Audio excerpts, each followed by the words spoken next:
wahai keturunan Adam, perintah Al-Quran nih, wahai keturunan Adam, janganlah sekali-kali kamu tertipu oleh iblis sebagaimana iblis menipu kedua orang tuamu sehingga keluar dari surga. Iblis ketika datang kepada Adam alaihissalam dan istrinya, menipu Adam dengan menjatuhkan Adam dari aspek makanan. Jangan kau makan ilmu pengetahuan baik dan jahat. Ada buah pengetahuan tidak boleh kamu makan. Nah, di dalam Bible, kitabnya orang Yahudi khususnya, di situ berbagai macam perintah, jangan makan ini, jangan makan itu, jangan minum ini, jangan makan minum itu. Itu perintah. Seketika datang ajaran Kristen menghalalkan semua apa yang dilarang oleh Tuhan. Kalau kemudian iblis datang menghalalkan apa yang dilarang Tuhan kepada Adam, maka apakah sifat ini sama ketika orang Kristen datang menghalalkan semua makanan yang diharamkan Tuhan?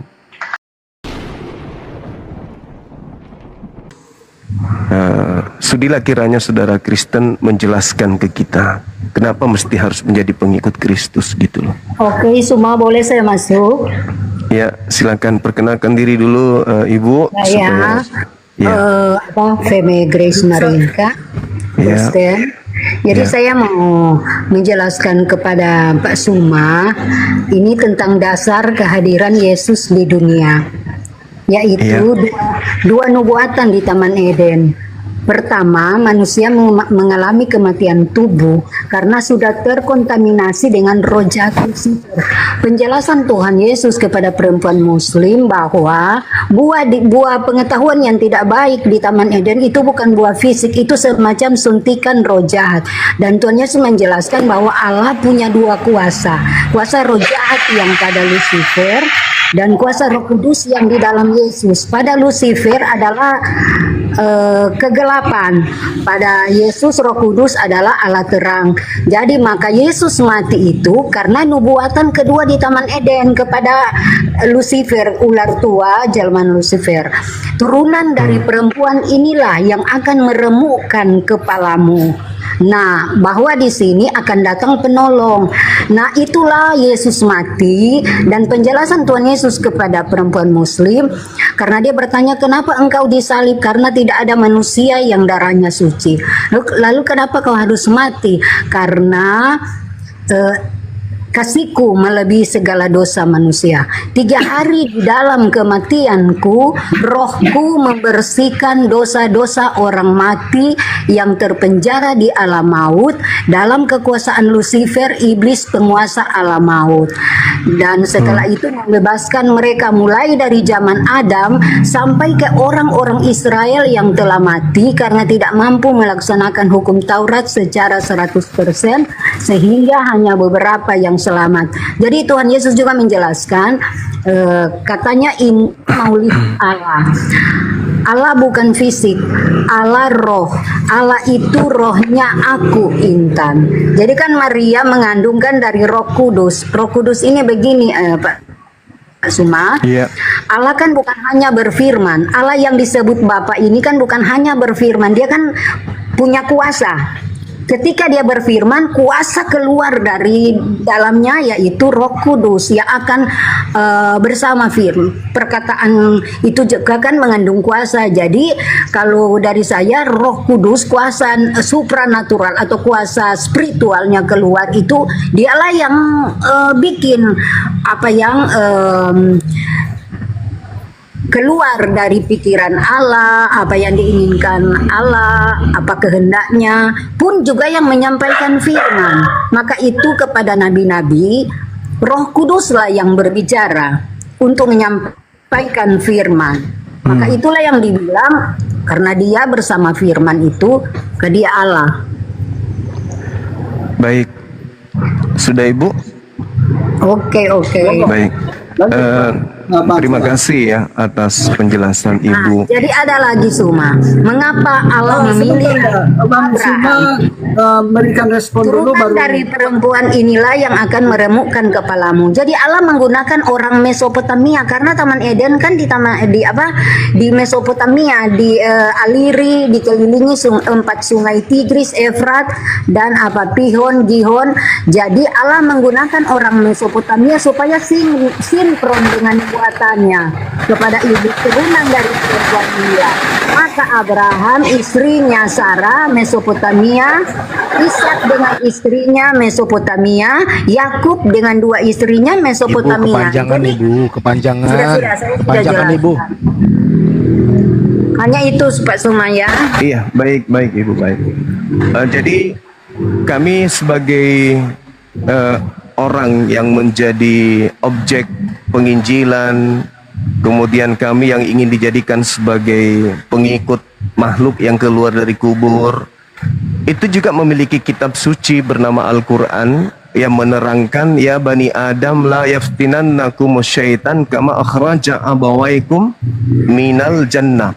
Wahai keturunan Adam, perintah Al-Quran nih, wahai keturunan Adam, janganlah sekali-kali kamu tertipu oleh iblis sebagaimana iblis menipu kedua orang tuamu sehingga keluar dari surga. Iblis ketika datang kepada Adam alaihissalam dan istrinya menipu Adam dengan menjatuhkan Adam dari aspek makanan. Jangan kau makan ilmu pengetahuan baik dan jahat. Ada buah pengetahuan tak boleh kamu makan. Nah, di dalam Bible, kitabnya orang Yahudi khususnya, di situ berbagai macam perintah, jangan makan ini, jangan makan itu, jangan minum ini, jangan makan minum itu. Itu perintah. Seketika datang ajaran Kristen menghalalkan semua apa yang dilarang oleh Tuhan. Kalau kemudian iblis datang menghalalkan apa yang dilarang Tuhan kepada Adam, maka apakah sifat ini sama ketika orang Kristen datang menghalalkan semua makanan yang diharamkan Tuhan? Kami khawatir karena iblis itu lihai di dalam menyesatkan, berpura-pura menyelamatkan tapi ternyata isinya adalah membinasakan. Kekhawatiran itu muncul ketika Adam jatuh karena perut, lalu kemudian Tuhan memberikan batasan perut kepada orang Yahudi, jangan makan ini, jangan makan itu, jangan minum ini, jangan minum itu. Kemudian datang ajaran Kristen menghalalkan semua apa yang diharamkan oleh Tuhan.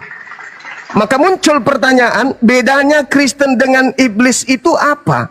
Ketika iblis menghalalkan semua yang dimakan, yang dilarang, lalu kemudian Kristen datang menghalalkan semua yang dilarang, muncul pertanyaan kami sebagai Muslim yang menjadi korban penginjilan, bahwa jadikanlah seluruh makhluk menjadi pengikutku, menjadi pengikut makhluk yang menghalalkan semua yang diharamkan. Pertanyaan kami adalah, apa perbedaannya antara setan yang menjerumuskan Adam dengan saudara yang menghalalkan segala makanan?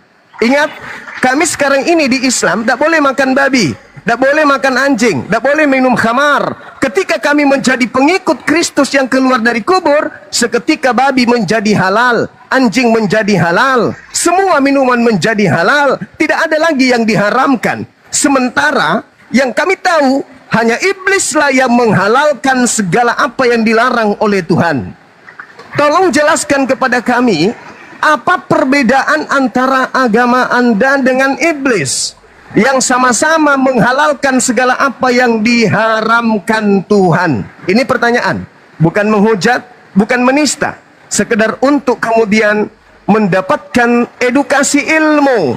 Kenapa iblis menghalalkan seluruh makanan dan kenapa Kristen ajarannya menghalalkan seluruh makanan? Silakan. Hujan deras di sini. Mungkin saya menjelaskan sedikit ya Bang Suma, saya Alto, saya Kristen ya. Boleh Bang Suma terkait dengan makanan. Silakan Bang, silakan. Mulu nanti itu tembem loh, tembem. Itu ketiduran, kalau ini baru mau tidur, gimana sih? Ya salah. Nggak boleh. Lanjut, Bang Insan. Jadi kalau untuk istighfar itu yang baik gimana? Cukup. Ya, ajaran ini bersumber dari mana?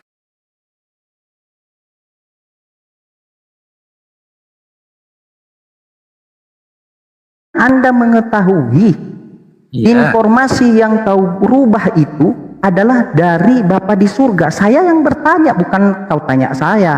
Kau Dari sudah begini, rubah. Begini, Lukas itu menulis Injil Lukas dari hasil penyelidikan si Lukas. Dia menghabiskan waktu berbulan-bulan untuk membukukan peristiwa yang dialami Yesus selama 3 tahun itu ya di dalam pelayanannya.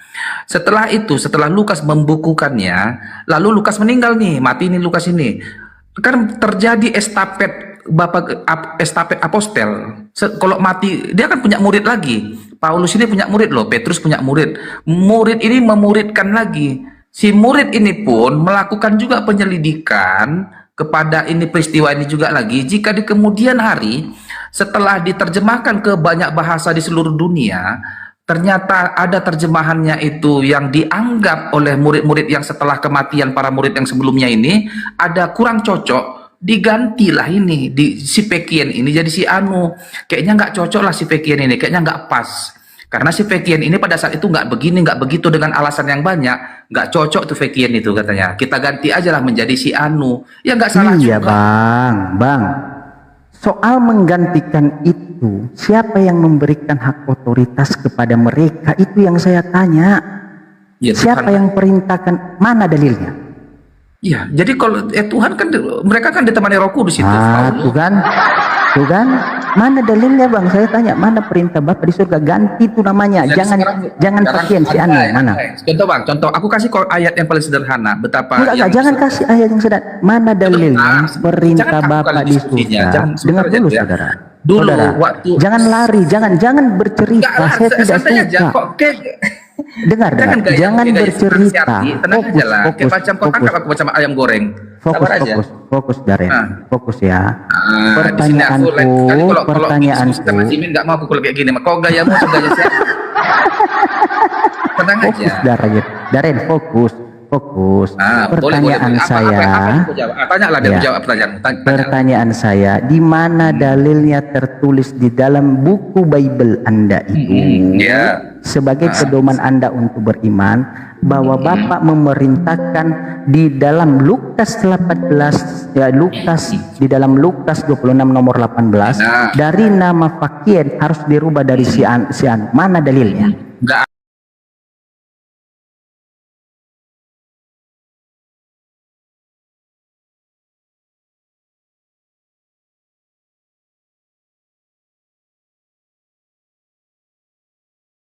Alaihi Wasallam dan seluruh umat.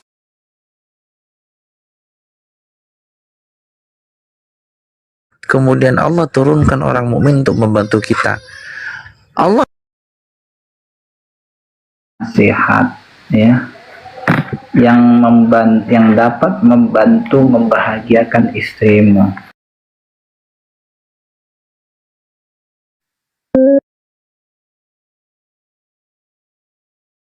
Maka Bang Dongkin pernah nggak muncul pertanyaan, Roh Kudus ini siapa sih sebenarnya gitu? Pernah nggak? Iya. Sehingga bisa membisikkan kepada para penyelidik dan juga para penulis Bible ini bisa merubah si Anu jadi si ini, jadi si Unu, jadi si Ono gitu. Sebenarnya Roh Kudus ini siapa kok bisa membisikkan gitu kan? Pernah nggak? Bang, bukan begitu. Bertanya dalam hati gitu begitu. Bukan Kudus, begitu. Baik. Bagaimana? Roh Kudus ini kan rohnya Allah ini untuk membimbing, mengajari, macam lah itu, menghibur.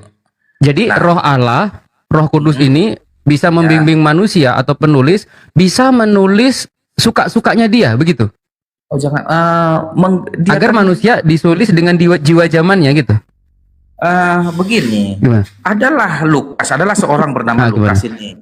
Adalah seorang bernama Lukas. Lalu dia dari dasar hatinya dia ingin menuliskan, membukukan peristiwa yang dialami Yesus. Nah, dianggap ini kan dia ini digerakkanlah ini oleh Roh Kudus dia dari hatinya untuk melakukan itu, dan dia dibantulah oleh Roh Kudus ya. Namun, bagaimana bisa tahu kalau itu adalah Roh Kudusnya itu Roh Tuhan? Kalau ternyata roh iblis gimana?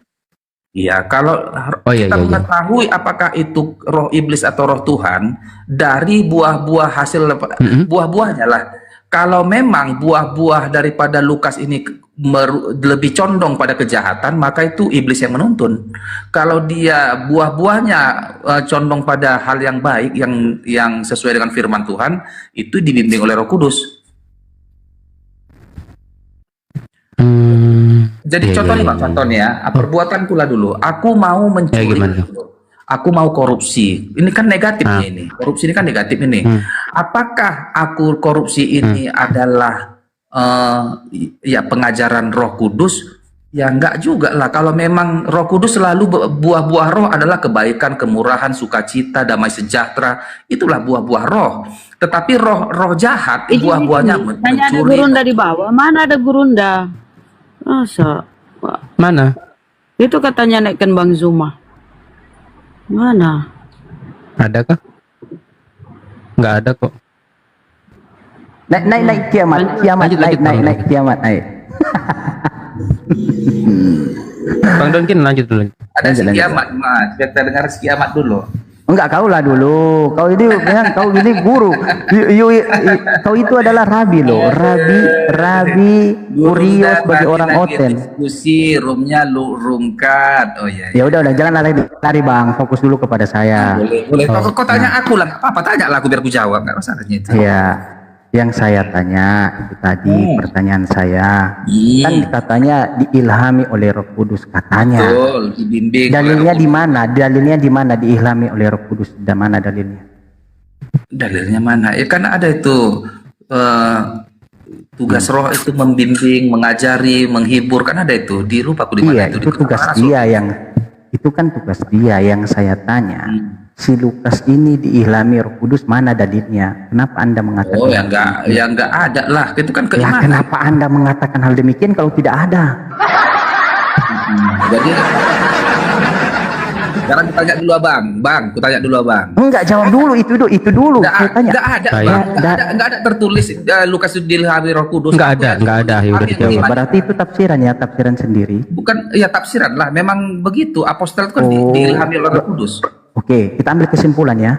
Berarti kitab Anda itu banyak tafsiran oleh para pengarangnya. Penuh dengan tafsiran ya kitab kami memang. Iya, menurut tafsiran pengarangnya kan. Tafsiran bukan pengarangnya, tafsiran para ahli. Iya, ahli ini siapa namanya? Pengarangnya atau bukan? Rohaniawan. Siapa rohaniawan? Saya tidak tahu. Contohnya dari orang Vatikan, dari Lembaga Alkitab Indonesia, kan banyak itu rohaniawannya itu semua itu. Oh, berarti tafsiran ini yang menjadi iman dasar iman oten itu adalah dari LAI gitu ya. Enggak masalah, iya. Jadi kan punya keimanan. Agama itu kan keimanan. Cerita imannya itu agama tanpa keimanan itu kan jadi sejarah, jadi sejarah buku-buku sejarah biasanya itu. Tapi izin Bang Dongkin. Boleh. Tapi izin Bang Dongkin, apakah kitab yang memang bisa dirubah-rubah ini bisa disebut kitab suci? Kitab suci, ya kitab suci lah, tetap kitab suci. Lah, kok kitab saya jangan dulu suci. Oke. Kitab suci kitab suci agama Islam adalah Al-Quran. Kitab suci agama Hindu Weda, kan kayak gitu. Kalau Al-Quran, izin masuk sebentar ya. Tadi sudah dibawakan Ahijimen ayatnya di Al-Baqarah 79 itu? Sudah saya tahu. Oke, udah kalau gitu. Jadi kalau di Al-Quran jelas Bang, fawailul lilladzina yaktubunal kitaba bi aydihim thumma yaquluna hadza min indillahi liyashtaru bihi thamanan qalila fawailul lahum mimma katabat aydihim wa wailul lahum mimma yaksibun. Celakalah orang yang menulis kitab dengan tangan mereka sendiri kemudian berkata ini dari Allah dengan maksud untuk menjualnya dengan harga murah, maka celakalah mereka karena tulisan tangan mereka dan celakalah mereka karena apa yang telah mereka perbuat. Jadi kalau dinamakan udah pewahyuan, dari mulai Nabi Muhammad SAW berkata kul huwallahu ahad Allahus samad lam yalid wa lam yulad wa lam yakul lahu kufuwan ahad, sudah 1400 tahun saya, Jimen dan semua umat muslim yang ada di dunia sama persis membacanya, harus sama persis dengan yang diturunkan wahyu pada waktu itu. Begitu. Jadi ketika kul huwallahu ahad, Nabi Muhammad kul huwallahu ahad, saya pun sama Jimen, sama Bunda Rahma, sama guru-guru kami membaca kul huwallahu ahad. Tapi kalau di Kristen ini berarti kitabnya itu bisa dirubah ya. Ketika pertamanya begini, si Anu bisa jadi si Ono gitu ya? Bisa. Gitu. Oh bisa. Oh bisa, baik-baik. Udah dapat poinnya, Ahi. Oke, saya Baik, tambahin baik, ya Bang. Itu kan Anda mengatakan mewakili Ya, silakan. iman Kristen ya, Daren ya. Kata Tuhan nih, itu kan kata Anda dan bapak-bapak gereja, pada Iya. para ahli Tapi rohanian Kristen lah. nggak kaku, nggak ada. Iya, iya. Iya, memang betul Bang. Nggak Kristen ada kan itu semacam iya, sebuah macam kaku kalian bertuhan ini nggak ada. iya, dengar Bang. Dengar. Abang itu, iman orang abang itu tidak kaku, fleksibel ya, seperti ular ya. Di mana ada mereka bisa iya Bang, fleksibel Bang. Nah, iya. Sabar Bang, sabar. Kayak ular. Ya, sabar ya. Kalau kami di dalam Islam, kami diperintahkan taat. Makanya dibilang orang mukmin itu adalah taat. Makanya dikatakan menyembah. Menyembah itu adalah artinya adalah kemurnian dari taat. Tidak mempertanyakan, tidak mengkoreksi, tidak menambah apa yang diperintahkan dan tidak mengurangi. Taat. Ketika disuruh untuk makan, kami makan. Pada waktu itu disuruh makan, kami tidak menundanya. Itu di dalam Islam, saudara. Dan kami tidak menambah. Contohnya kami diperintahkan makan nasi, kami hanya makan nasi. Kami tidak menambahkan lauknya, lauk pauk. Contohnya ikan tongkol. Tidak. Mohon maaf saudara. Karena itu hakikatnya taat. Itu satu-satu. Anda mengatakan tadi mewakili iman Kristen bahwa kami fleksibel. Tidak apa-apa dirubah. Tidak apa-apa. Kan itu kan menurut para ahli ke zaman. Ya. Saya bawa kepada Anda. Amsal itu adalah perjanjian baru. Dengarkan. Amsal perjanjian lama, jangan apa salah kau. Oh iya, sorry. Ya, sabar. Mau perjanjian lama, mau perjanjian baru, saya bawa samamu semuanya ya. Ulangan 4 nomor 2. Janganlah kamu menambahi apa yang kuperintahkan. Ini kata Tuhan loh, bukan kata manusia. Janganlah kamu menambahi apa yang kuperintahkan kepadamu, dan janganlah kamu menguranginya. Dengan demikian kamu berpegang pada perintah Tuhan Elohimmu yang kusampaikan kepadamu. Kedua, Ulangan 12:32, segala yang kuperintahkan kepadamu dengan setia hendaklah kamu lakukan. Janganlah engkau menambahi atau menguranginya. Ketiga, Amsal 30 nomor 6, jangan menambahi firman-Nya supaya engkau tidak ditegur dan dianggap pendusta. Wahyu 22 nomor 18 sampai 19, barang siapa menambah sesuatu kepada perkataan-perkataan ini, maka Elohim akan menambahkan kepadanya malapetaka yang tertulis di dalam kitab ini. Dan jikalau seorang mengurangi sesuatu dari perkataan dari kitab ini dan dari kitab nubuatan ini, maka Elohim akan mengambil bagiannya dari pohon kehidupan dari kota kudus. Pertanyaannya, Anda tadi menambahi, mengurangi, atau sama pernyataan dari perintah Bapa di surga? Enggak, jangan menambahi dan mengurangi. Tetapi jika ada terjemahan yang dianggap tidak sesuai, kan mengganti terjemahan, bukan menambahi. Nama orang itu bisa diterjemahkan nggak Bang? Nama orang bisa terjemahkan. Nama orang itu kan pada saat itu kan dijadikan saja itu, dianggap oleh Bapak. Nama orang bisa diterjemahkan atau tidak? Nama enggak. Jangan berretorika kata kepada Jimen. Jimen lebih jago di hal demikian. Yang saya tanya, yang kepada Daren, Bapak Daren, nama Daren bisa nggak diterjemahkan? Apakah ketika Bapak Daren nyampe ke Bandung namanya berubah menjadi Dorong? Bisa nggak?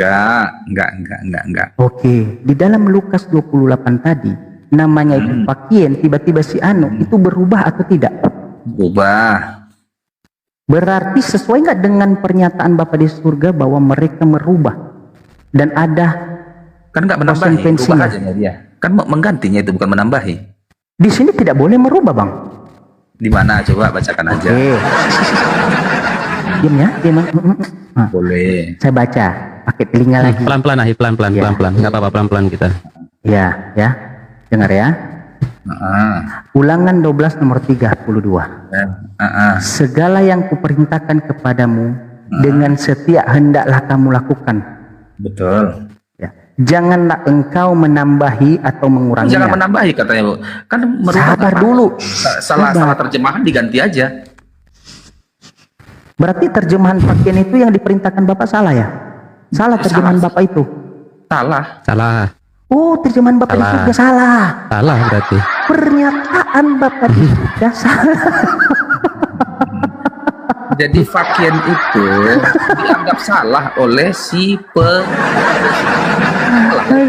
penulis. Si pengarang. Kan ini berbeda zaman lagi kan, dikoreksi lagi terjemahan si fakien ini, dianggap nggak cocok, ya diganti aja. Enggak, pertanyaan saya, saudara. Pertanyaan saya, simple loh pertanyaan saya. Tanya lah, aku siapnya aku menjawab. Iya. Gak usah takut kok Jimen. Jawab jujur, saudara. Dari nama fakien yang disampaikan Bapak, dari nama janganlah dulu, jangan dulu lah fakien. Tadi Anda udah kebablasan di situ. Enggak masalah. Nama yang diperintahkan oleh Bapa di surga dan Roh Kudus, namailah Yesus itu dengan Immanuel. Betul atau tidak? Benar, sebutannya Immanuel. Nah, siapa yang perintahkan kalian menamakan Yesus? Menamai Yesus. Siapa? Malaikat. Mana dalilnya? Mana? Loh, malaikat ketika bertemu dengan Yusuf kan katanya engkau memberikan nama dia Yesus. Mana dalilnya? Mana dalilnya? Immanuel itu, bukan Yesus. Aduh. Yesus. Cek dulu. Kasih waktu sama dia. Jangan Kasih waktu. Kasih lagi. Disuruh malaikat kok itu agar Yusuf menamakan dia Yesus. Iya, mana cepat. Inilah orang-orang yang tidak pernah membaca tetapi berkuar-kuar, kamilah pelaku penyampai firman. Kiamat, kau jangan diam, naik di atas, ayo. Nah, kalau di komal Anda kan, saya tidak bisa ngomong. Di komal ini kau bebas mengomong seperti Daren, ayo. Kiamat, ayo kiamat, ya. Nah, saya suka kalau kiamat ada. Begini, ini namanya diskusi pakai dalil. Ayo, saya undang di kiamat ya. Bisa pula ada namakan dia Yesus. Sabar ya. Dari kitab Kejadian sampai Wahyu. 1 ayat 21 itu, Matius 1 ayat 21. Nah, oke, kita lihat apakah Bapak menamakan dia Yesus. Matius 1 ayat 21. Coba bunyinya apa, Bang? Kau lah dulu, aku aja kau suruh. Ada gurunda di bawah. Assalamualaikum Bang Zuma. Assalamualaikum Bang Zuma. Nah, oke, kita lihat ya. Matius 1 nomor 21 ya. Coba saya baca. Sementara itu orang banyak menanti Zakaria, mereka jadi heran bahwa begitu lama berada dalam bait suci. Mana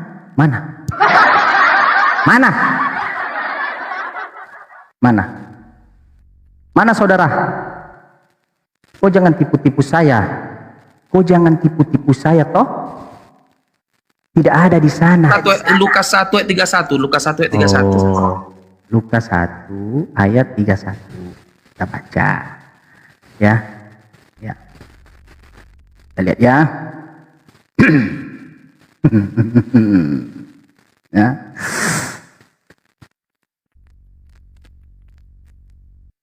Sesungguhnya engkau akan mengandung dan akan melahirkan seorang anak laki-laki, dan hendaklah engkau menamai dia Yesus. Ini pernyataan Lukas.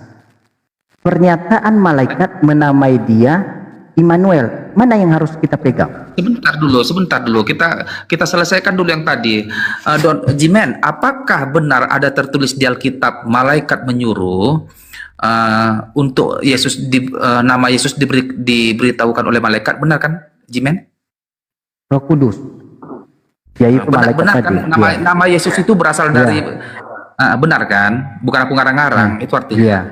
Immanuel. Yesus ada tadi. Iya, saya tidak menapiskan itu, saudara. Saya tidak menapiskan itu. Kita satu-satu pelan-pelan aja kita, nggak masalahnya itu. Iya. Oke, satu-satu. Di Matius, dengar saudara, di Matius 1 nomor 23 yang dikutip dari Yesaya. Kalau kau baca itu di dalam Yesaya 7:14. Ada nubuatan kitab Yesaya tentang Immanuel. Iya, sabar dong. Ya, di sana dijelaskan menamakan dia pertama kali itu Immanuel, bukan Yesus. Betul. Pertanyaanku, ketika di sana disuruh untuk menamakan Immanuel, lalu ada Lukas lagi tiba-tiba baru datang menamakan dia Yesus. Pertanyaan siapa yang harus saya ikuti? Dua-duanya. Berarti saya panggil nanti, oh kalau saya Kristen ya, oh Tuhan Yesus, Immanuel Yesus. Saya tidak pernah dengar itu kepada Oten. Seumur hidup saya jadi pemakan B2, saya tidak pernah dengar mana. Itu belum Immanuel jarang disebut.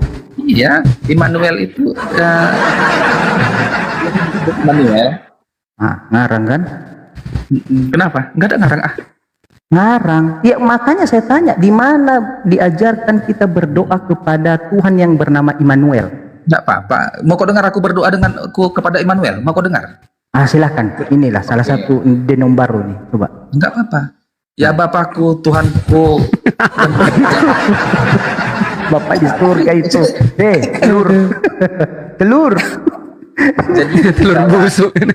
Telur. Itu tuh apa kan? Allah Akbar. Aduh, Daren, jangan ngarang, Daren. Ini lebih jahat daripada yang Islam. Loh, kok jahat? Jahat dari yang Islam, itulah dia. Kenapa jahat saya? Jadi mualaf ini lebih jahat berlipat-lipat dari yang Islam. Kok jujur lah, saudara? Loh, jadi kok bisa kau bilang kami jahat? Betul. Itu udah dinubuatkan itu bahwa kejahatan mualaf yang murtad dari kekristenan ini lebih jahat dari Islam ini sendiri. Bang, kita fokus dulu bang. Abang jangan malah bernarasi lain. Kita fokus. Di mana dalilnya contoh yang diajarkan Bapak di surga berdoa kepada Tuhan Immanuel? Mana coba? Sekarang gantian lah. Kau aja nanya tadi. Tadi kau bertanya kami jawab loh semuanya. Ini hanya baru 4 pertanyaan. Ini baru 4 pertanyaan. Sekarang gantian kita dulu. Bang, jawab tadi, dulu dong. Bang Nungging, tadi kan Bang Nungging sudah nanya sama Ustadz Tahta, udah dijawab semua. Pertanyaan, gitu kan. Jadi 50. Gantian dulu. 50, ada 50 saudara-saudara di mana ada 51-nya dari tadi mutar-mutar. Oke, beraninya kau Jimen jawab pertanyaan Jimen. Berani kau jawab pertanyaan Jimen. Pertanyaan saya aja kau tidak jawab. Saya bilang mana doa yang diajarkan Bapak di surga Tuhan Immanuel? Mana coba? Kau nggak ready menjawab, kau hanya berani bertanya aja. Ya Anjing udah, kami apa? di sini anjing kami kelas bertanya Jimen, anjing kami. Itu kan. Jadi kalau tangguh itu berani bertanya. Jangan gitu. Nanti kalau dibacakan dalil yang disebut babi dan anjing itu Kristen, nanti kau marah. Jangan gitu. Anjing kami Jimen. Jangan gitu. Anjing kami tukang di mana nasiku, di mana tulang-tulang kayak gitu kelas Jimen. Itu kan. Wih, janganlah kayak gitu. Naik kiamat. Tadi gitu. undang Anda tolak-tolak terus. Janganlah. Jadi kok lagi kelas tayi masih kau nggak berani kau menjawab. Ya saya jawab. Loh, sabar. Saya jawab saudara. Yang saya tanya. Jangan pakai bahasa ini. Pertanyaan aku Jimen. Iya, tapi jawab dulu ya, singkat aja. Ada nggak diajarkan Bapak di surga doakan Tuhan Immanuel? Ada nggak? Lah malah kabur. Aduh, memang Jimen ini kurang ajar memang ya. Jimen ini kita cuma nanya loh, ada nggak Bapak di surga mengajarkan doa kepada Immanuel, nama Immanuel itu dibawa? Itu aja pertanyaannya. Kok ini cuma 2 pertanyaan itu sama tadi si Anu itu siapa? Kenapa harus ada si Anu? Ternyata kitab suci yang dia anggap kitab suci itu bisa dirubah-rubah kalau di Kristen. Kalau di Al-Qur'an tadi udah jelas Al-Baqarah ayat 79 kan begitu. Iya. Saya tidak tahu ya kalau Bang J ini Katolik ya. Kalau saya kan Tritunggal ya. Nah, kalau kami berdoa itu diajarkan itu Bapa kami yang di surga dikuduskan namamu. Tidak pernah itu diajarkan Tuhan kami Immanuel. Nah, saya tanya itu dari sama. Nih. Lagian nih dari doa Bapak kami aja nih Jimen. Dari doa Bapak kami yang di surga. Seharusnya yang disembah itu siapa? Bapak kami yang di surga bukan? Iya, betul Bapak di surga. Dia malah logika kita ya, nggak usah pakai dalil. Doa Bapak kami yang di surga, yang disembah seharusnya Bapak kami yang di surga, betul? Iya betul. Sama halnya cerita seperti ini. Kenapa yang disembah anaknya? Iya, sama cerita seperti ini toh. Ada guru ada guru ngomong seperti ini. Anak-anak kita berbelasungkawa kepada bapak kepala sekolah, ya orang tuanya telah meninggal. Datang murid-muridnya malah berbelasungkawa kepada guru yang menyampaikan. Bahaya ini. Yang meninggal itu orang tua kepala sekolahnya, bukan guru yang menyampaikan. Kenapa kau berbelasungkawa kepada guru yang menyampaikan? Aduh. Ya, di dalam Lukas 28. Lagi-lagi Al-Quran benar. Iya, lagi-lagi Al-Quran benar dan mengayakan tidak apa-apa. Kita itu jangan kaku. Kita bisa merubah dengan kebutuhan bapak-bapak gereja, ya, karena dia tidak berdasarkan apa, ya, sama seperti yang disampaikan tadi di dalam Bible, Matius 28 nomor 18, dalam kunonya, ya, namanya itu fakir, tiba-tiba menjadi si anu, nama tidak bisa diterjemahkan, ya, kalau ada perubahan sedikit itu tidak masalah toh, tidak masalah. Contohnya Jimon, ya, mungkin berbeda pelafalan di negara atau kosakata budaya kan, beberapa kelompok bahasa. Ini sudah lalu dari F ke A. Waduh, anu dengan fakian itu bahaya itu toh. Tapi kata dia tidak masalah. Artinya, terjawablah pernyataan di dalam Al-Quran. Artinya itu menipu nggak? Menipu sesuai dengan pernyataan. Itu artinya menipu nggak? Menipu. Menipu. Sesuai dengan pernyataan di dalam Al-Quran Al-Baqarah ayat 79 tadi, yaitu mereka merubah dengan tangan-tangan mereka, celakalah mereka. Ya, jadi begitu maha besar dengan segala firman-Nya Allah. Oke, selanjut dulu Bang Jay, saya ada juga satu dalil. Siap. Ada juga dalil di dalam Al-Quran itu, di Al-Quran surah Al-Baqarah ayat ke-9, bahwasannya Bismillahirrahmanirrahim. يخادعون الله والذين آمنوا وما يخدعون إلا أنفسهم وما يشعرون في قلوبهم مرض فزادهم الله مرضا ولهم عذاب أليم بما كانوا يكذبون. Apa dikata?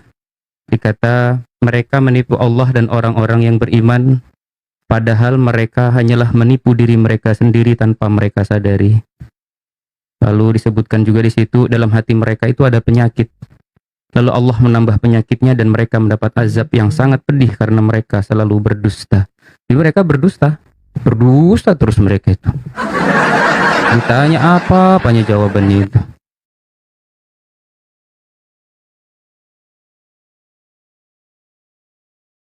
Iya, jadi nggak boleh ditolak. Detik menit diriku.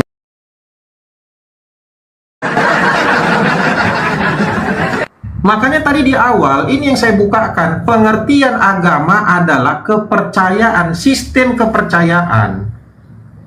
Oke, ingat itu ya, jangan lagi bertanya-tanya Bang. Jadi setiap orang yang pengikut Kristus yang percaya kepada Yesus adalah Tuhannya, dialah yang dikatakan Kristen. Bukan kayak pikiran abang, ngerti nggak? Halo? Mana suaramu Bang Faru? Mana suaramu? Data. Udah, jangan ini giliran saya. Oke ya, gini ya. Mana lebih dahulu Bang? Agama Islam ada di Arab atau setelah Allah atau Muhammad memperkenalkan Islam? Mana yang duluan ada? Coba jawab. Mana yang duluan ada di Arab sana? Agama Islam atau Muhammad dengan memperkenalkan agama Islam? Coba jawab. Mana yang duluan ada? Jawab. Mana yang duluan? Jawab sekarang. Iya. Enggak, ya jawab dulu. Jawab. Mana yang duluan? A atau B? Agama Islam ada sebelum... gimana? Jawabannya surah Al-Hajj ayat 78, baca. Ya silakan. Enggak, ini waktumu kan? Enggak mungkin ganggu waktumu kan? Kau tanya, aku jawab singkat. Baca surah Al-Hajj ayat 78. Itu jawabannya.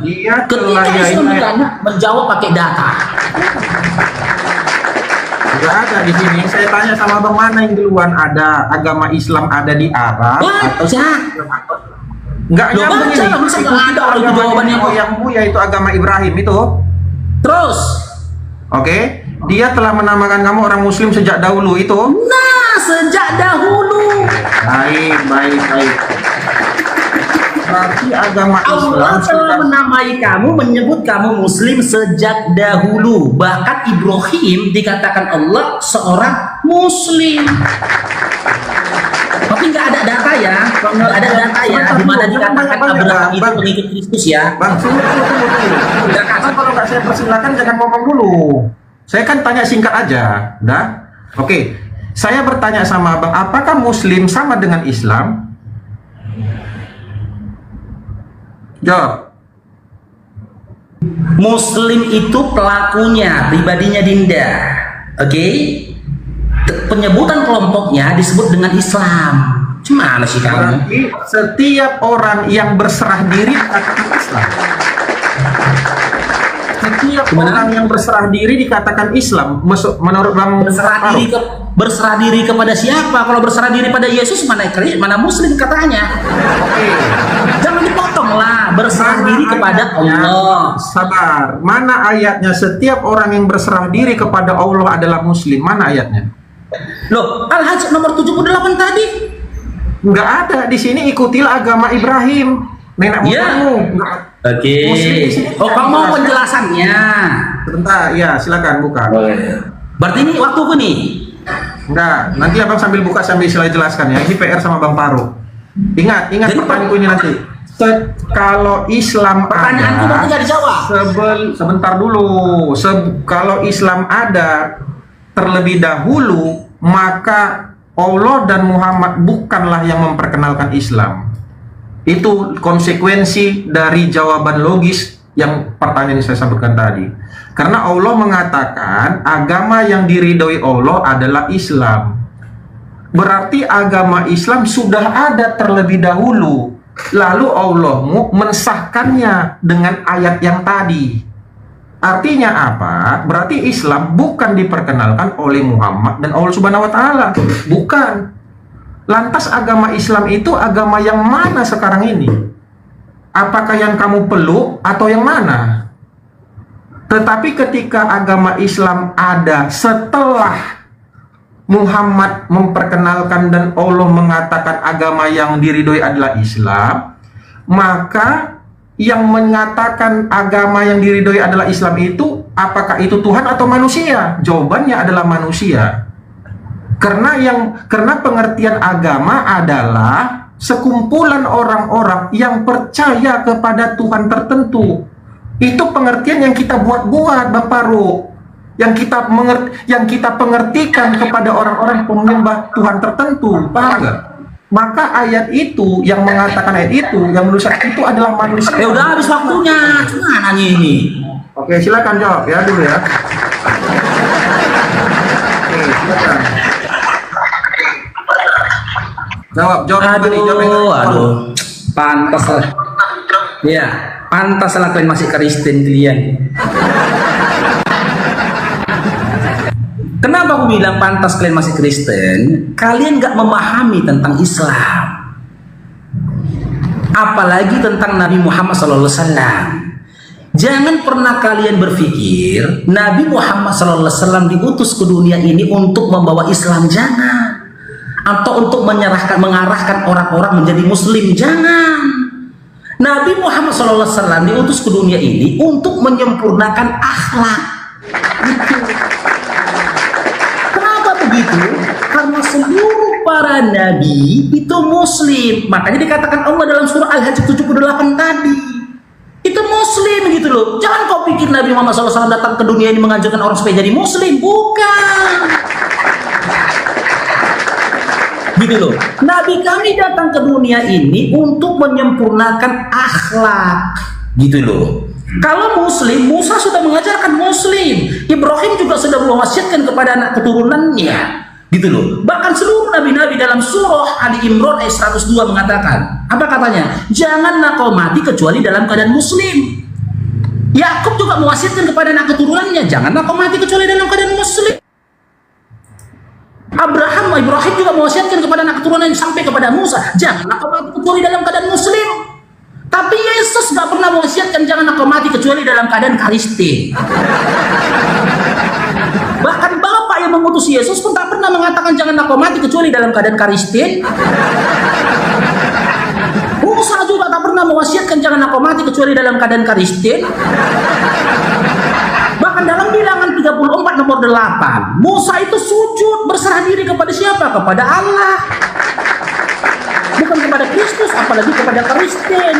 Ayolah Dinda, jujurlah, biar diskusi kita ini maju gitu loh, jangan jalan di tempat. Kejujuran itu memang pahit bagi teman-teman Kristen. Jangan sampai nanti Bang Faruk yang membuka datanya gitu loh. Di mana datanya Yesus pernah menyebut Kristen? Di mana datanya? Terus kau bilang tentang agama begini. Aku kan dari awal udah bilang sama Dinda. Tema yang ku angkat bukan agama Islam versus agama Kristen, karena aku tahu Kristen itu bukan agama. Tapi tema yang aku angkat ajaran Islam versus ajaran Kristen. Kalau kau juga nggak terima Kristen itu disebut ajaran, lantas ku sebut apa di Kristen itu, coba lah.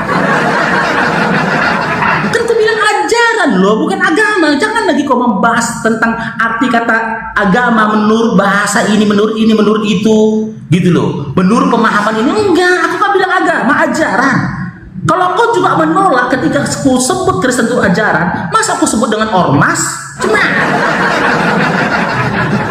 Masa aku sebut dengan OKP, LSM, gitu loh. Masa aku sebut yayasan Kristen? Kan enggak kan? Tapi kan ajaran ku bilang, bukan ku bilang agama. Jangan gini loh Dinda, jangan kau pojokkan aku terhadap sebuah narasi yang bukan aku membangunnya. Aku tidak ada membangun narasi Kristen itu agama, nggak ada.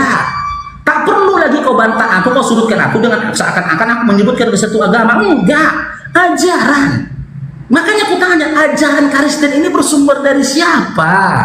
Kalau dari Yesus mah ada datanya. Terus kau bilang Kristen itu artinya pengikut-pengikut Kristus. Siapa yang bilang? A. Yesus, B. Paulus, atau C. Handuk leher? Kasih datanya. Kalau aku kau minta data secara eksplisit, banyak kali data aku udah kasih aku, aku catat di data aku semuanya, gitu loh. Tapi kau masih nggak kau memberikan jawaban, nggak kasih data. Yang menyebut Kristen itu artinya pengikut-pengikut Kristus siapa? A. Yesus, B. Paulus, atau C. Handuk leher? Karena aku terbiasa pakai handuk leher, teman-teman. Datanya diberikan gitu loh. Tolonglah Gabriel, majulah diskusi kita, jangan jalan di tempat. Kalau kayak gininya kemampuanmu, saranku Dinda, kau belum bisa menjadi seorang apologet, tolonglah. Malu nanti teman-teman Kristen kau buat, kau belum bisa jadi seorang apologet. Karena kau tidak bisa menguatkan argumentasimu dengan wawasan data yang ada dalam kepalamu. Gak bisa. Kau tengok tadi, kau bertanya kepadaku, kau kasih data ayat Quran, kau kasih data ayat Quran. Jangan kau minta dipuaskan sama aku di sini ya. Kasih datanya ya. Di mana datanya Yesus memperkenalkan atau menyebut Kristen? Terus siapa yang menyebut Kristen itu mengikut Kristus? A. Yesus, B. Paulus, atau C. Handuk leher? Handuk leher nggak usah cari data lah, handuk leher. Gak ada datanya handuk leher itu. Biar maju diskusi kita, jangan di sini-sini aja lah ya. Kalau nggak ada bilang nggak ada, jujur aja lah ya. Oke, baik. Capek itu dikerjain. Bentar. Oke, udah. Kalian kasih dulu si Gabriel itu paus weh. Bang Faruk ini coba analisa yang saya sampaikan ini ya. Yang setiap orang yang percaya kepada Yesus Kristus sebagai Tuhan dan sesembahannya disebut dengan agama Kristen. Yang bilang siapa? Setiap orang dan sekelompok orang yang percaya kepada Allah Subhanahu wa Ta'ala sebagai sesembahannya dikatakan agama Islam. Oh, nggak ada narasi begitu. Sekelompok orang yang percaya kepada Siddhartha, kok ribut bang? Setiap orang yang percaya kepada Siddhartha Gautama adalah sesembahannya adalah agama Buddha. Yang membentuk, yang mengartikan tidak harus dalam bahasa Arab, boleh dalam bahasa apapun juga. Ud'uni astajib lakum, berdoalah kepadaku, aku akan ampuni, aku akan kabulkan gitu ya. Tidak berdoa depan, tapi ada satu ritualitas, satu ritual yang dia sudah ditentukan oleh nabinya, apa? Sholat. Nah, sholat ini ada dua esensi. Pertama adalah pergerakan, perbuatan maksudnya af'al, dan yang kedua adalah akwal, perkataan. Itu sudah ditentukan. Oke, jadi khusus untuk sholat ini dia ditentukan, nggak boleh Allah Maha Besar, nah nggak boleh, ditentukan. Nah, Allahu Akbar. Nah, tapi kalau berdoa secara umum, nah saya berdoa, ya Allah, saya berdoa, jangan mengatakan si John diberkati karena dia Kristen, nggak boleh, non Muslim. Yang doa buat non Muslim itu jangan berikan keselamatan, nggak boleh, ditegur Nabi oleh Allah. Ketika pamannya kafir, berikan keselamatan, nggak boleh. Nggak boleh. Dia orang sebentar. Ya Allah, aku berdoa si Joni supaya diberikan petunjuk masuk Islam. Kasihan dia kalau Kristen diusir Yesus. Gitu. Didengar, Bang. Banyak doa dengar kok. Orang berdoa, ya Allah. Tidak dipahami semua orang. Ngapain berdoa dengan bahasa tidak dipahami semua orang? Bisa pakai bahasa Indonesia, nggak apa-apa. Jangan bahasa Indonesia, dalam hati aja bisa. Anda berdoa dalam hati bisa. Tuhan kami. Seperti Yesus. Yesus itu kan sama. Yesus ini kan seorang Muslim. Dia berdoa juga kan, ya Bapak, lepaskan. Yesus itu bukan Muslim. Yesus itu agamanya Yahudi. Nenek lu keper. Yesus bertengkar dengan orang Yahudi. Imam. La haula wala quwata illa billah. Tahu kenapa maka bertengkar sama orang Yahudi? Karena orang Yahudi tidak menjalankan Taurat Musa, bodoh. Nenek lu kiper. Mana ada? Kau bilang pula Yesus. Bentar dulu. Agama Muslim tahun 600. Ngalah aja Kang Jan. Tahun 600, woi. Ngalah aja. Yang penting sudah diakui ya bahwa Yesus itu bukan agama Kristen ya, agamanya ya. Iya bener. Tuhanmu agama apa? Tuhanmu agama apa? Dengar dulu, Chan.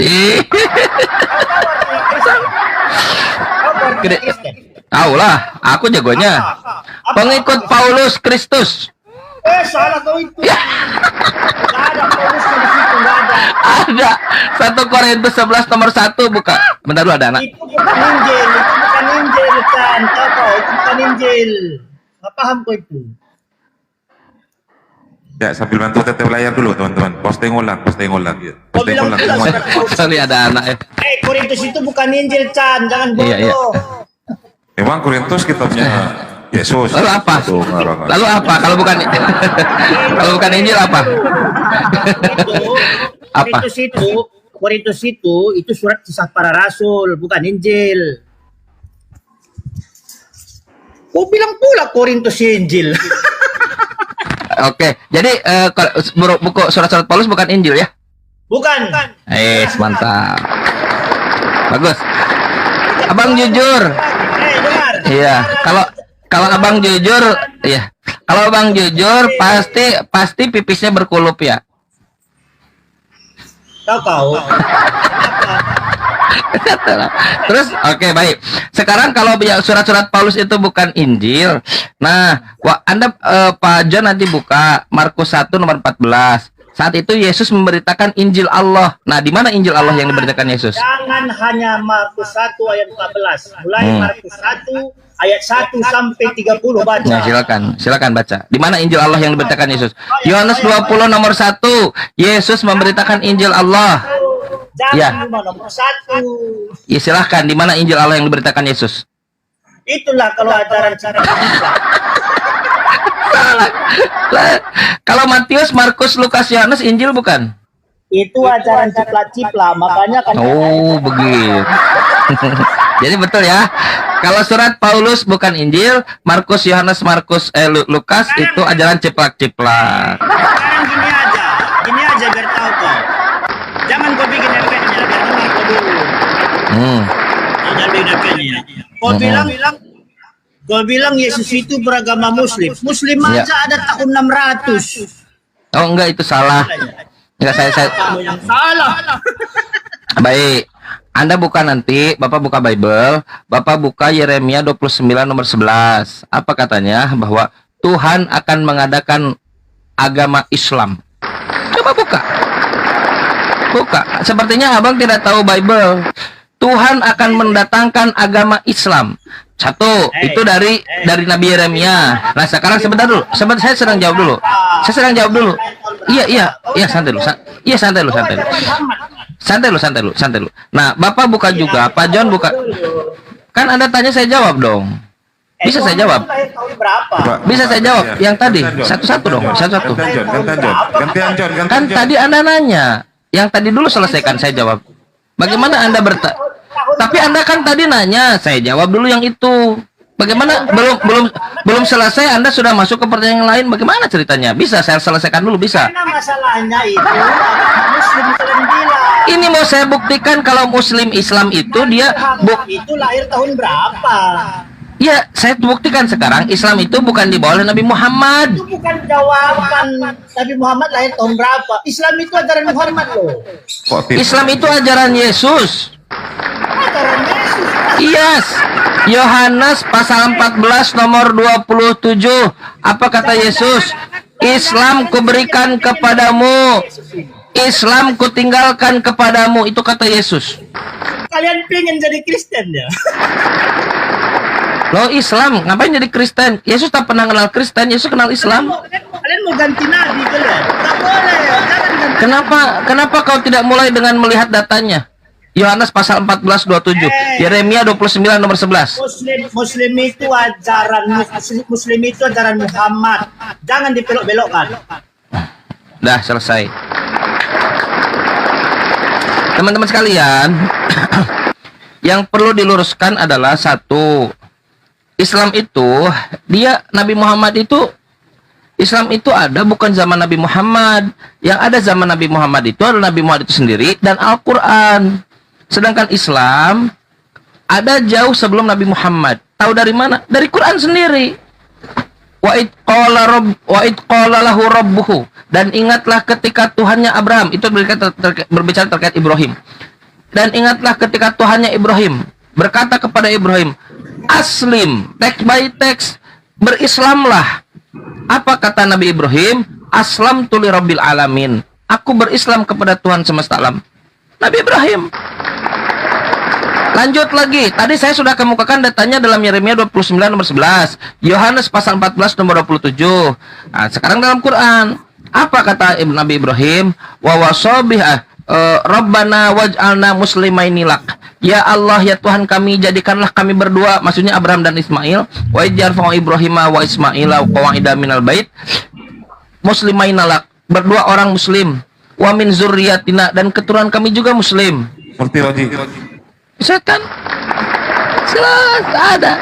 Apa yang dikatakan Nabi Ibrahim, Nabi Abraham, wa wasabiha Ibrahim wa Yaqub ya baniya innallaha astafa lakumuddin. Dan berkatalah Nabi Ibrahim juga Nabi Yakub kepada anak-anaknya, sesungguhnya Allah telah memilihkan bagimu agama. Makanya Yeremia 29 mengatakan bahwa Tuhan akan mendatangkan agama Islam, rancangan Salom. Yeremia 29 nomor 11. Yeremia 29 kita baca. Ayo. Silakan. Yeremia 29 ayat 11. Sepertinya Bapak nggak tahu Bible ya. Nggak tahu Bible. Karena apa? Saya harus memastikan supaya tidak mengarang. Silahkan. Ya kan? Tidak mengarang. Sampai Assalamualaikum warahmatullahi wabarakatuh. Assalamualaikum. Waalaikumsalam. Gurunda, masya Allah. Di mana Ya, ayat semuanya. Muslim ayatnya? Indah. Kang Tan. Indah. Iya, Ustaz. Jangan ngawur kau. Coba nanti setelah ini perlihatkan Ibrani 5 nomor 7. Yesus itu anak soleh atau anak Kristiani gitu ya. Siap. Kalau dia Kristiani, dia Kristen. Kalau dia anak soleh, berarti dia Islam. Lanjutin, saya mau asal. Di mana ada? Oh iya, siap Gurunda. Insyaallah. Iya bang. Ngarang-ngarang ada. Baca dulu datanya, Mas. Luar biasa nih bang Gurunda nih. Baca dulu bang, Yeremia 29 nomor 11. Ya dikatakan sini nggak ada yang namanya Islam. Dibaca dulu, baca dulu. Bukan saya nggak mau. Jangan kau seperti Tuhanmu yang berfirman dalam hati. Baca, ucapkan. Iya, saya sudah baca, tidak ada. Apa katanya? Di sini. Apa katanya? Sore semuanya. Lalu. Bang Iwan gantian ya. Gantian Bang Iwan gantian. Tuhan, kalau Anda tidak mau baca, saya bacakan. Tuhan akan mendatangkan rancangan damai. Rancangan itu sesuatu yang tidak membuat kacau. Dalam bahasa Sanskerta, tidak kacau itu tidak kacau agama salam, agama Islam. Pengertiannya salah. Iya, kalau gitu apa pengertiannya? Apa rancangan damai? Itu deklarasi kau. Apa? Nah, maka sebentar loh. Makanya sebentar loh, santai loh. Makanya sebentar loh saudaraku, santai dulu. Oke, baik. Terima kasih. Makanya sebagai orang yang taat kepada hukum Taurat, Yesus Galatia 4 nomor 4, Yesus takluk tunduk patuh terhadap hukum Taurat, maka dia sebagai anak yang soleh. Ibrani 5 nomor 7, karena kesolehannya, doanya didengar oleh Tuhan yang mampu menyelamatkannya dari maut. Ingat kan dia berdoa kan? Dia berdoa sebagai seorang yang berserah diri kepada Tuhannya. Dia berdoa, ya Bapa. Sampai sujud. Ya Bapa, sampai sujud dia. Ya Bapa, lepaskanlah kesulitan ini dari hadapanku. Jika bukan kehendakku yang berlaku, biarlah kehendakmu yang berlaku. Nah begitu. Karena kesolehannya, Ibrani 5 nomor 7, doanya didengar oleh Tuhan yang mampu menyelamatkannya dari selamat dia sebagai seorang muslim, dia selamat. Datanya ada dalam Yeremia 29 nomor 11, Yohanes 14 nomor 27, dia orang yang soleh. Anak soleh, Tuhanmu anak soleh. Alhamdulillah. Ya, anak soleh dia tidak berbuat dosa. Makanya Ibrani 11 ayat 14, ya, kejarlah kekudusan. Tanpa kekudusan seseorang tidak bisa melihat Tuhan, tidak bisa ke surga. Nah, sekarang Nabi mau kudus nggak? Intinya Yesus anak soleh. Nah, coba. Anak soleh, betul itu dia. Betul.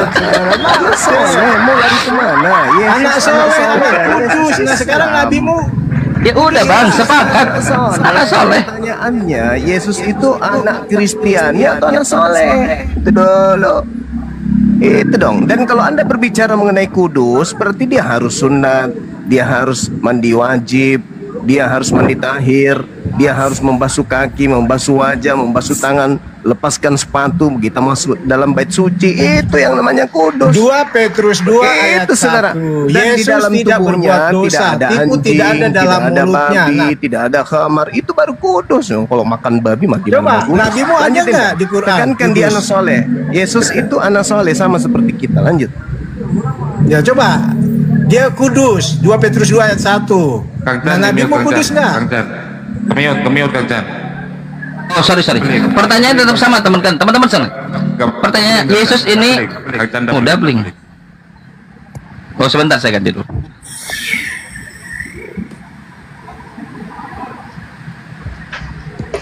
Bantu satu layar teman-teman. Nah, beda boleh Kang Chan. Tes. Cek. Ya, Ada ya? Sudah. Cuman agak kecil suaranya. Ya. Oh iya, nggak apa-apa lah ya. Teman-teman sekalian, saya ikuti seperti yang tadi dikatakan bahwa Yesus anak soleh. Jadi pertanyaan tetap sama, Yesus ini anak soleh atau anak Kristiani? Yang mana? Anak soleh? Ya itulah teladan, soleh teladan. Bukan itu yang ditanya. Kudus, teladan. Bukan itu. Sekarang Nabimu kudus nggak? Nabimu soleh nggak? Anak soleh, nabiku anak soleh. Karena nabiku diprediksi, karena nabiku diprediksi oleh nabimu. Nabi Yesus anak soleh. Nah, pertanyaan saudara. Muhammad soleh nggak? Santai, soleh sudah saya jawab. Yesus anak Kristiani bukan? Dalilnya? Oke. Oke baik. Dalam Quran dikatakan innakala ala khuluqin azim. Nabi Muhammad itu punya akhlak yang mulia, anak soleh. Nah, sekarang Nabi Muhammad anak soleh, Yesus anak soleh. Sekarang saya tanya, apakah Yesus anak Kristiani? Muhammad soleh. Ya udah, saudara. Bagus. Anak Kristiani bagus. Yesus anak Kristiani bukan? Mengartikan bahasa Indonesia. Saudara, pertanyaan tetap sama. Bahasa Indonesia, bukan bahasa Arab. Ngaco kau.